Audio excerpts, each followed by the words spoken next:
the sword out.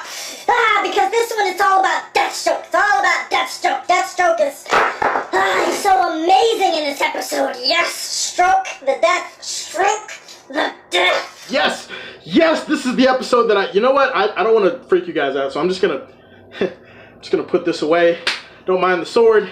It's just I was in a Deathstroke mood, and Deathstroke has a sword, and I wanted to have a sword for the video, and you know what? It happened. We can just kind of skip past the first few seconds of this video and act like it didn't happen. The title of this episode is called Deathstroke. As you know, I'm a big Deathstroke fan, and I was very excited to see what this episode had in store. This is the episode from last Friday of Titans. Again, that's a spoiler warning, just in case you don't want to know anything that happened in this episode. Man, oh man, what an episode. This is probably Titans at its peak. Like, I tweeted right after this episode came out, I was like, is this like the best episode that Titans has ever had? I'm not entirely sure, but I feel like this is Titans when it's firing on all cylinders, okay? This is the piece de resistance of everything that Titans has to offer. You want great character moments and character interactions and moral, ethical choices, and you want a badass supervillain with a badass fight in the last 15 minutes. This is exactly the kind of episode that's going to give you all of that and more. We start off the episode, and obviously if you paid attention to a few episodes ago, this episode actually takes place in the present, not the past. Last episode was a flashback. It takes place in the present. That means we get to follow up on what happened with Jason. Jason was kidnapped by Deathstroke when he and Gar decided to go after Dr. Light and Deathstroke in the tunnels because they thought, you know, hey, we're going to do something good. We're going to prove ourselves to Dick. And instead, Jason got himself kidnapped. The focus in this episode is on finding Jason. Dick enlists the help of the older Titans, and they all have to try to track him down. They go down to the tunnels. They look for him. They're looking for the tracker that was put in his arm by Bruce Wayne. Gar is pretty much beating himself up this entire episode, in which, I mean, it's not necessarily his fault, but, okay, some of it, he can take a little bit of, like, partial responsibility, right? I'm thinking maybe 15%. This is 15% his fault? That's not too bad. He manifests these feelings of guilt by trying to lash out at other people and project his insecurities onto them. Same thing with Rachel, too. She's dealing with a lot of inner turmoil ever since she came out and attacked Jason at that sparring session a few episodes ago. Gar nearly takes off Rose's head in the kitchen in a scene later on in the episode where Rose is just like, hey, so I want some cereal. You guys got anything better than the cereal? And Gar is just like, how could you be eating cereal at a time like this? And Rose is like, look, bitch, I didn't know him, okay? I just want some freaking cereal. Is that too much to ask for? At that point, definitely, you're with Rose. You're like, hey, look, they have to have a big place like that, looking as expensive as that. They has to be better cereal than that. Come on. I mean, I've heard if you read comics that Cinnamon Toast Crunch actually leads to longer lifespans for the heroes, so Rose is on the right track here. There's that scene later on in the episode where all of the insecurities come out in one big fell swoop because Gar starts yelling at Rachel, Rachel starts yelling at Gar. Rachel's not necessarily blaming Gar, but she's also not blaming him, and then Gar's basically like, well, you almost killed Jason in a sparring session a few times ago, powers are out of your control,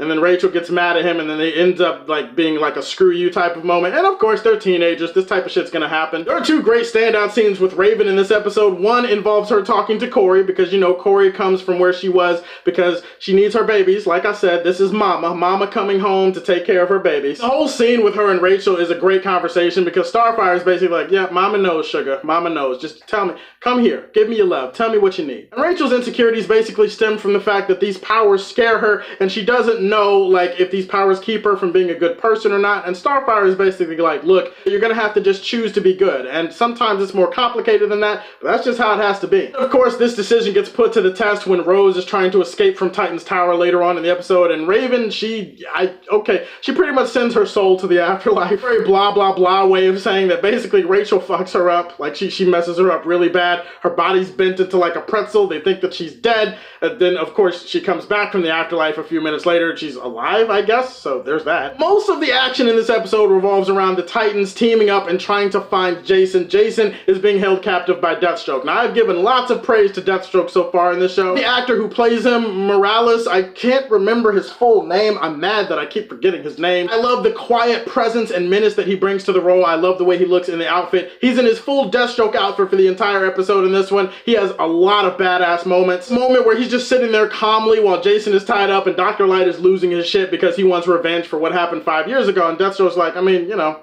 we're gonna do this the way I want to do this because you can't see the plan yet. Dr. Light gets pissed and he's like, you know what, whatever, we're even. I'm gonna go off and I'm gonna find these Titans and I'm gonna kill them myself. And then Deathstroke's like, haha, bitch, you thought. Dr. Light, before he even pulls out the garage and caps like, bow, right through the head. I'm just like, god damn, you couldn't have You couldn't have at least let him listen to that song he turned on first? Deathstroke has this really great moment where he's having this speech with Jason where he's just like, he calls Dick Grayson a charlatan, and I always thought that was like one of those intelligent insults. Like, that's something that you call somebody when you're too smart to call them regular insults. It caused me to try to think about what like a smart insult would be for somebody. The closest I got was quantum booger. Granted, I only took like 3 minutes to think about this. You gave me 10 to 15 to 20 minutes or something like that, I could probably come up with something as intelligent as charlatan, but right now, quantum booger is like the best I got. So I'm gonna try to say that to people that piss me off because it's an intelligent way of insulting you that also sounds stupid. I also love the fact that Jason is still talking shit to his hopefully not dying breath. No matter what the situation Jason is in, Jason is going to talk his shit, and that's why we love and hate Jason. I have mentioned in previous episodes how sometimes it feels like Hank and Don should be on another show. Like, sometimes they slow the momentum of the series down. For just an episode, I was wrong because I think that Hank and Don actually lent a lot to this episode. Especially Hank. You could tell that Hank is really torn up about the idea of losing Jason, and we all know Hank's past. We all know about the abuse that he suffered at the hands of that gym teacher and that coach all those years ago. So we know that he knows all about a young man being put in a compromising position by an older person and being put in danger constantly because of that, and we see that that emotion is just tearing him apart throughout this entire episode. To the point that when Deathstroke actually calls up the Titans and he's like, look, you can have Jason back if you give me my daughter back. If you give me Rose, we're even. Hank actually seriously considering handing the girl over, and this creates like a big heated scene where the Titans are arguing about whether they should hand the girl over or not. And Dick is sitting there seriously considering it. Like, he's trying to figure out what to do, and obviously Star is there and Don is there, and they're like, hey, you shouldn't become monsters just to stop a monster. Like, we can't do that because that's kind of what happened all those years ago. This references that Jericho scene from the last episode where apparently Dick and the other Titans kidnapped Jericho. My guess is that they kidnapped Jericho because they were trying to get back at Deathstroke. Something went wrong. Jericho ends up dead. Somehow Deathstroke probably ends up dead too because the Titans all thought that he was dead coming into this season. This is the big thing that actually caused the Titans to split up and break up because they became monsters while trying to stop a monster. In the last 15 minutes, all hell breaks loose and we have some of our best scenes that the series has ever offered us. It was a pretty funny scene where Dick is talking to Starfire and he's complimenting her hair and he's begging her to come back because he's like, you're a great leader and you're great with the kids. He's too prideful to say, baby, I miss you, baby, I want you, baby, come back, baby, need to be together. You know, he doesn't do the Love Jones type of thing, but you can tell he wants to say that type of shit. Love Jones, am I the only one that remembers that movie with Nia Long and with Lawrence Tate from back in the day? The last scene where he's like, baby, I love you,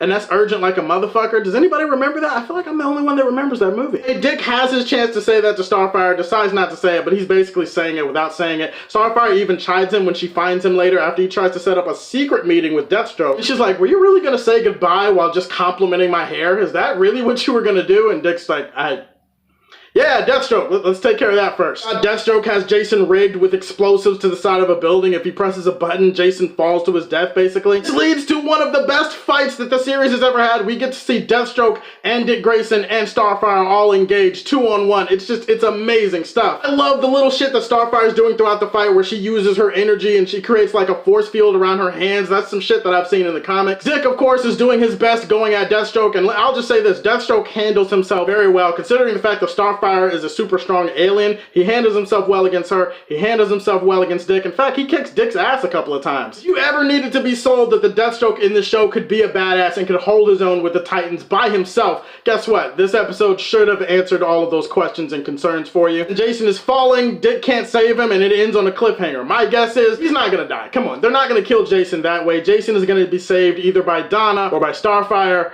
or hell, maybe by Connor Kent. Maybe Connor Kent is gonna stop by and he's gonna notice all this shit happening and he's gonna jump up and save him. I don't know. Because the next episode is gonna focus on Connor Kent, so I would assume what better way to bring him in than at the end of that episode, have him look up and see Jason falling out of the window. He's like, okay, well, I gotta save that dude. And this is how he gets introduced to the Titans. What was your standout moment from episode 5, Deathstroke? Subscribe to the Superfan Show. Stay tuned for next week's episode. And if you like what you see, tell me how you feel and stay tuned to hear more from the Man of Steel. Peace.